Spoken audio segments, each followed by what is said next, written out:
Hey, this is Nick Berry, and you're listening to the I Know You Hear Me podcast with the one and only I Know You Hear Me champion, Flynn Hendrix. And you can love him or you can hate him, but I can guarantee you he's 100% authentic 100% of the time. There's no one else like him, and the man knows how to market himself. So give the podcast a listen, subscribe, and get ready for a heck of a ride. Are you needing some decals made? Maybe some vinyl or monograms? Then you need to go check out my wife's Etsy shop at Decals by Kins. That's Kyns. Go over to etsy.com/shop/decals by Kins and you can check that in the show notes as well and see what she's done for other people and see what she can do for you. And I'm speaking from experience here. All of my water bottles, my protein bottles, they all have something that she's printed and put on there, and those things last. So if you need something like that for a gift, for your family, for your kids, or even for yourself, go check out what she can do for you. And as a special treat for my listeners, if you use the promo code Flynn, that's FLYNN, she's even going to get you 10% off your order. Now you can't beat that. So go check it out and see what she can do for you. And I know you hear me. All right, guys, we are back. And if you were joining us on YouTube, you know that here recently I just spoke to Tony Snow about his upcoming match with my guest here now. And if you're listening to the audio, we're coming back right after a quick little commercial break. It's funny how that all works, but this guy is somebody that I have known in the voiceover world who actually made me want to be a voice actor. So this is pretty cool to actually get to talk to him now and not try and be biased to who I want to favor in this upcoming match. But you may know this guy as the voice of Majin Buu in Dragon Ball Z. It is my pleasure to have on the show Josh Martin. And Josh, I want to thank you for being here tonight. It is my pleasure to be had. Thank you very much. Of course. How are you? Of course, man. I am good. And like I said, I'm excited to be here. And it's a little hard to not be biased towards where I want to lean in this match coming up here. But I know, from experience talking to you at cons before I even jumped into the acting realm, like professionally, you're a big wrestling fan. Same with former teacher of mine, Chris Rager. So where did this love of wrestling all start for you? Wow. The love of wrestling started way back. The best estimation I can make is the first things I remembered was Mid-South Championship Wrestling. Oh, love it. Yes. Watching it with my pawpaw in Monroe, Louisiana. Oh, man. On KNOE. And so, the reason I say the best I can remember is because I remember those things, but I don't remember exactly when, dates and all that stuff. Yeah. So with the beauty of YouTube, I've gone back and kind of searched some of those keywords and kind of figured out that I was probably around 6, 7, 8 that time. I was probably 4 or 5 when I started noticing my pawpaw get into it. Yeah. Oh, right. Because I just watch him and he'd squirm and just get into it and throw mock punches along with the guys, That's the best. I probably spent more time watching my pawpaw watch the show than I actually did watch the wrestling first off. But again, probably the first thing that clicked is I saw Ric Flair do the promo when they cut to the side deal with Shivani, and I think it was actually Soli for when I first started. Anyway, and from then on, I just it became even bigger in pop culture, so I became even more into it. I was into acting as well. So I don't want to be too smart of a mark. Right. I did, as an entertainer, there's something inside of me understood there was an entertainment aspect to it. But all due respect, I also understood that my eyes saw that some people were getting that ass smacked sometimes. You know what I mean? I can speak from experience. Right. And on top of, I understood that you can't fake gravity. Right. Absolutely. Yeah. Absolutely. Pardon the F word. That's no, but you know what I mean? You can't, you can't even, it's hard to even prepare for gravity even sometimes. So, you know, I understood that. And so I was drawn to that. I was drawn to the good and bad storylines. I was drawn to the theatrics. I was drawn to all that stuff that you're supposed to be drawn to as a fan, as well as kind of get this little internal idea of, you know, I might be able to do some of that. Yeah. I think fortunately I didn't know how to get directly into it. Right. Otherwise I would have. And who knows what would have happened. Trust me, I get that. And that's the thing too, especially back in that time frame, it was very, very guarded for who could actually get you in. And then of course there's the carny side of it too, for people that would just, you know, take your money and not even do anything with it. But I mean, everything you just hit on right there, especially when I was breaking into acting back before COVID hit, and then, you know, COVID happens, a lot of my coaches were even very skeptical, like, you know, had been wrestling at that point for 12 years. And they said, I don't think that's really going to help you so much in the acting realm, but it helped me flourish in improv.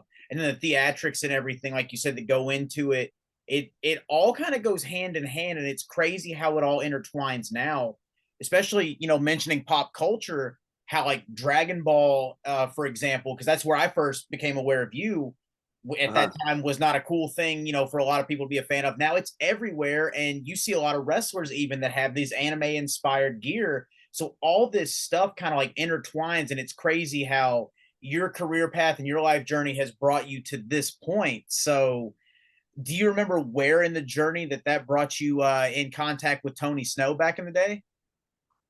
That is a wacky aspect of this whole Dragon Ball Z thing, right? Because I never thought that it would connect me to the wrestling world the way that it has, right? You know, through entertainers, through the athletes, through the stars and all that, and mid, under, backstage, all that kind of stuff. Indie guys. It's been so cool. To be honest, I couldn't tell you exactly the first time that I met Tony. I've been doing this for a long time, and I meet a ton of people. I do remember faces. Yeah.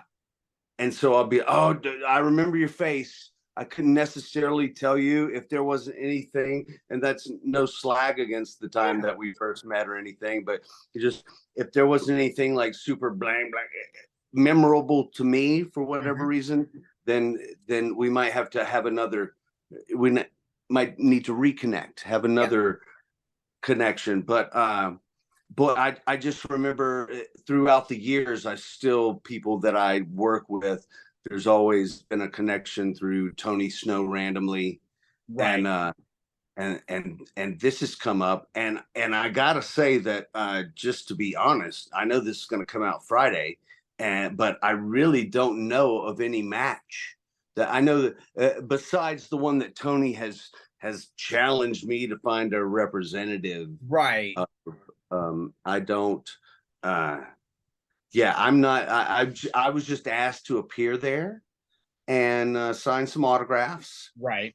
And meet some friends. And I sent Tony a message, and I was like, dude, check it out. And the next thing I know, he shoots a promo on me. Yeah. I'm like, bro. And really? That kind of caught me off guard too, because I mean, again, we all kind of have mutual friends. The one that kind of got me connected with him is the same guy that does your graphics and banners that does mine, Stephen Haas. And you know, I see that, and I think that just, you know, everybody down there's hunky dory, everybody's all buddy. But then he shoots that promo. I see your response, and which again, like I told you in private, you blew 99.9% of the guys that can put a microphone in their hand out of the water. And I mean that legitimately. But, you know, it caught me off guard, because it seems like everything you just said, you see thousands of faces, and sometimes it's hard to remember a name, or sometimes something falls through the cracks. And it sounds like he might have, just taken that personally more than anything. Like he was excited to meet you, and it just, like busy day, things happen, and it might not have sat well with him. And now here we are. I'm not sure. You're exactly right on all those points. It's possible that I may have been, and when you're loading in at gigs, yep, it's load in time. Yep, it's load in time. I don't have time to make friends, and in load in time when I'm working. You know what I mean? When you get to the building, you shake hands with all the people that you're going to work with. But the crew, when the crew's setting up the ring, do you stop cranking the wrench and then shake hands and say, "Oh yes, hi, yes, very nice to meet you"? Right. No, that doesn't happen. You just acknowledge and wait till they're free. Very possible. That was I might have been gigging all day. Right. I might have been super tired. I might have been, number of things could possibly happen. I do know that normally, in spite of all of those things, I usually try to be super cool, because that's how I'd want to be treated. And like I said, I do apologize if I was a dick or rude. Apologize if there's a rating that I overstepped there. Sorry, I should have asked. Not at all. I mean, that's something too, speaking from experience and just our mutual contacts as well. First time I met you in person, you were gracious as could be. And then I've heard nothing but great things about you from, like our mutual friends like Elise or anybody else. Like I've never heard negative thing, never even heard about you being in a bad mood. We're humans, it happens. But I mean, I think that goes to the quality of character right there. So hopefully it just gets resolved as a misunderstanding. But man, it seems like he's gung-ho on having you pick a representative versus his representative, Dane Griffin. So I don't, it's hard to stay in the middle, but I don't know, man. It seems like it's just a big misunderstanding. Right. Well, see, here's the thing. Like I said before, I'm just an actor. Right. So any wrestlers, any representatives that I would possibly know, I mean, bless them, but I don't think, even if I call them, I don't think Mick Foley's going to come down and represent. Right. Man, you can still put a mandible claw on somebody, but that might be a little bit hard at this point. Listen, if I could call in that favor, me and you wouldn't even be talking right now. Right. You know what I'm saying? The truth. That's the truth. Much respect. But so beyond that, I don't get into that. If I did, I would be in this business for real. I would probably be in the UFC or get into some bar fights if that's really what I wanted to do. But I'm sensitive. I'm emotional. That's why I'm an actor. Right. So I don't want to have to even try to pick someone. Yeah. And I will say, but I will. Oh, go ahead. Go on. I was going to say, I know, speaking from experience, you've got a lot of quality options there. I've got several friends that are actually on that show, and a guy that I even had a WWE tryout match with in Vordell Walker there that is probably one of the toughest guys walking. So, I mean, if it does come down to it, if things couldn't get resolved beforehand, you've got quality options to choose from there too, even former world champions like Tim Storm. I do appreciate that. I do appreciate, and I do know it, and I feel fully supported that way. And unfortunately, I'm from Halton, Louisiana. It's Louisiana. We wrestle alligators for summer vacation. Yep, I'd back away on that one. That's all you. I'll tag you. I could call a couple of dudes that ain't wrestlers that would cause a problem. If you do, I hope there's a live stream. Right, I don't want to do that. Right. So I'm hoping Tony's watching this right now when you post on Friday. If he is, I'm sure he will. I'm hoping we're cool. I'm hoping we're going to do the deal, and I hope there's somebody super big and strong to face his guy, and I'm gonna watch it, and I'm gonna scream and yell and have a good time with the wrestling thing, and I'm not getting into it. Yeah. But I will say this. As a person from Halton, Louisiana, as a person who wrestles alligators for summer vacation, as a person who does the voice of Majin Buu, who gets pushed and gets his pudding compromised. Well, I got no choice but to turn into Kid Buu and protect my pudding. And I'll be 10 feet away. I hope I don't have to do that. Right. And I mean, like you said too, you were asked to come and do autographs and photos for the fans too. You don't want to take away from that experience for them. That's what I do, right? Exactly. Yeah. Let me do that. And I'd like to do. I'd like to say my thanks to everybody in the ring and maybe sign an autograph for a fan live just to let people know that I'm over on the side, because some people don't even know I'm there. Yeah. Doing that and be done with it. Yep. And then let the guys go on and do their thing and because I'm a super, like you said, I'm a super fan. I want to go. I want to watch. Enjoy the show. Enjoy the moments. I can't wait. Man, I'm hoping it works out for the best, and I'm hoping things can get resolved, because I don't want to see two of my friends go at it. But I mean, sometimes dudes got to do what they got to do, and hopefully, if it does come to it, you got somebody that can sort it out for you. Well, I've been around for a while, as you can tell. And I would say you're still young, my friend. I would say you're still young. Well, thank you, sir. I'm not into the physical anymore. I'm more of a mental game kind of guy, and I hope we can do the conversation thing. Yep. And sort this out properly. I agree. Well, man, for any fans that want to come out and meet you, is there anything that they can expect when they meet you? I kind of know what the experience is like, but what can they expect when they meet you, and how are you going to keep things in perspective, knowing what may be coming later in the night while you're doing those meet and greets?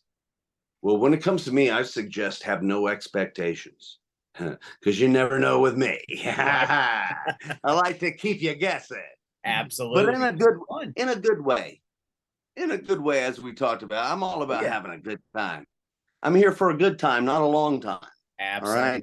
Love it. So come hang out. Come bring, if you got stuff with Boo on it, or anything from One Piece that I'm in, or any of the other stuff I've done, Barney, that stuff, right? And it seems like you got a problem with Barney too. I forgot all about that. But I mean, exactly right. Yeah. All I got to say about that is keep trying. Yep. Keep trying. I've heard them all. As a matter of fact, I probably made up half of them. Genius. Genius. Right? So keep trying. You're gonna have to wake up earlier than that. Absolutely. But bring your stuff in, and besides, just come say hi. Yeah.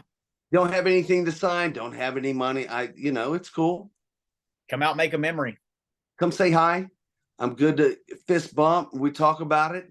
Yep. I love to have conversations. I love to know how the things I've done have affected people in positive ways, please.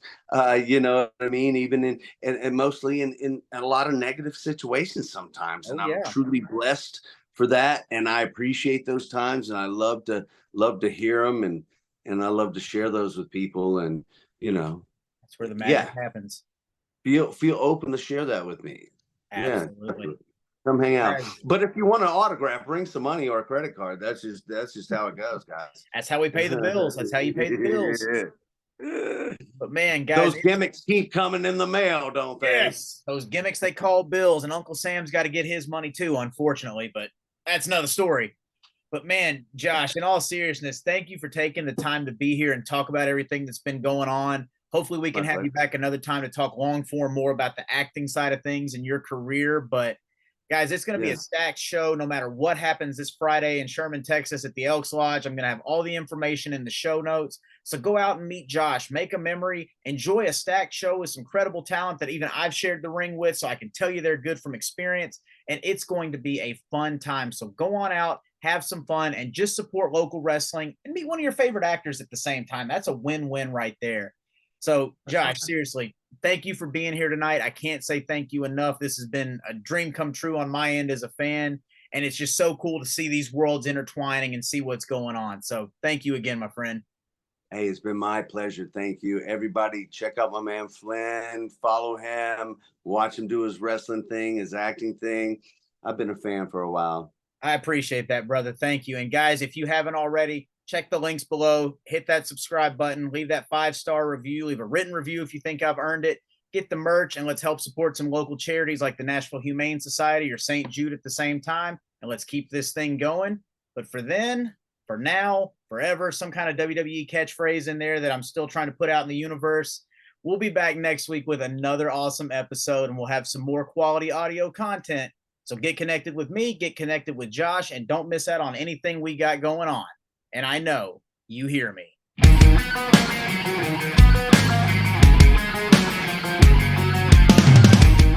The I Know You Hear Me podcast is a presentation of Flynn Hendrix Enterprises. We thank you for tuning in this week, and we hope you'll check out our sponsors and advertisers. Make sure you check us out next week as we come back at the same time with another awesome episode.